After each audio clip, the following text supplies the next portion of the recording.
welcome to my channel, The Love Tita Heart, the channel for the non-stop followers of Alden and Maine, who will serve as voice for those who cannot express their feelings for Aldab. Kamusta po kayo mga ka-non-stop? Good day po sa inyong lahat. Bago po tayo tumungo sa kaganapan kay Alden and Maine, please subscribe and hit the notification bell para ma-notify po kayo sa mga bagong video na i-upload ko. Salamat po!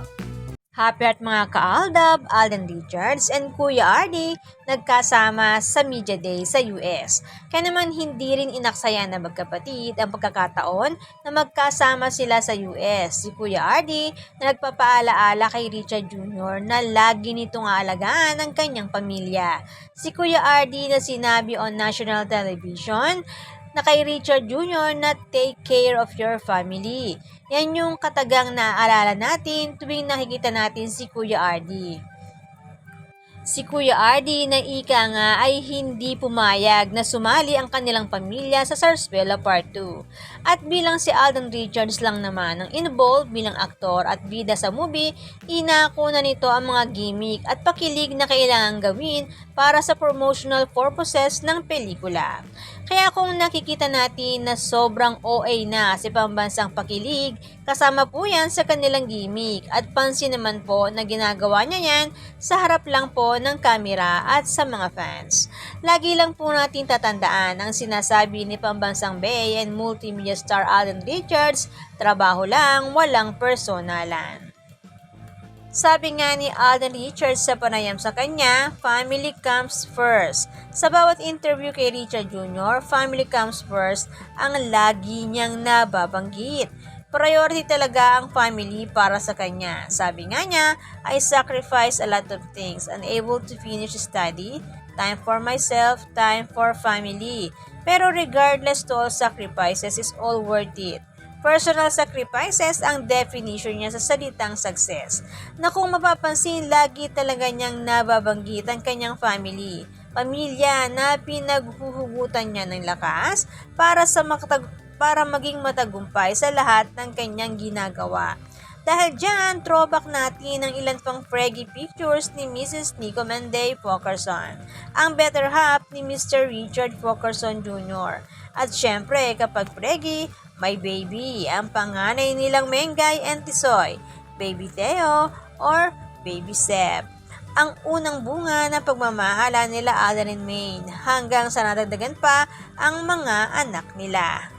Ang Fokerson Jr. family nalabanggit ni Kuya Ardy na take care of your family. Nalabanggit din ni Richard Jr. sa interview niya sa Media Day sa US na naisasakripisyo niya ang time for the family.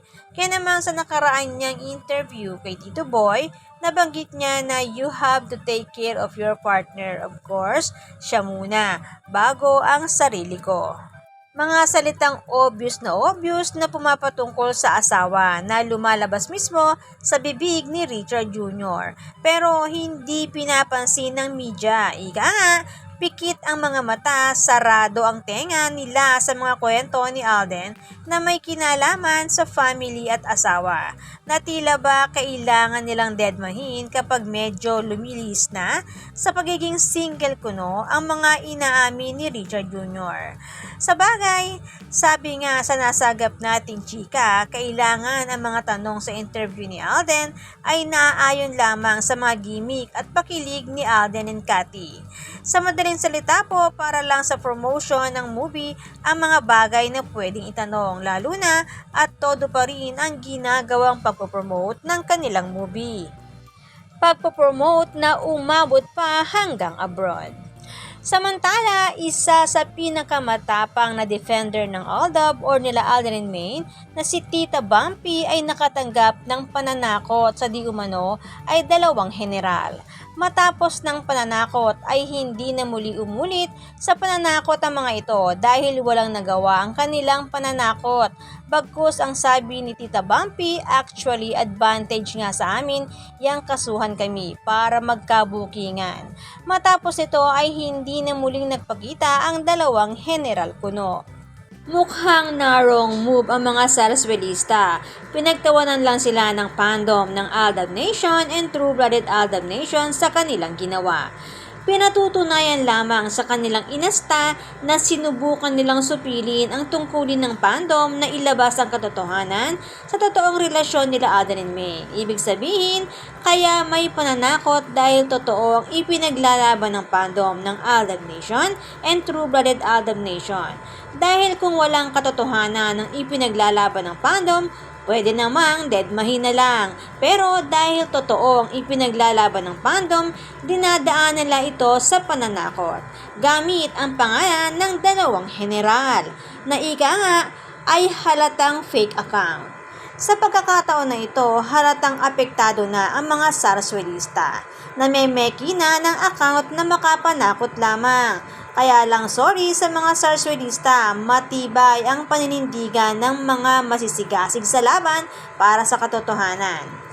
Bigo na naman ang mga Sarsuelista na pahintuin at buwagi ng fandom. Samantala, balik Pinas na si pambansang Bay and multimedia star Alden Richards na mataang sa airport, bit-bit at tulak ni Catherine ang sarili niyang luggage habang si Alden ay may taga-bit-bit ng kanyang bagahe.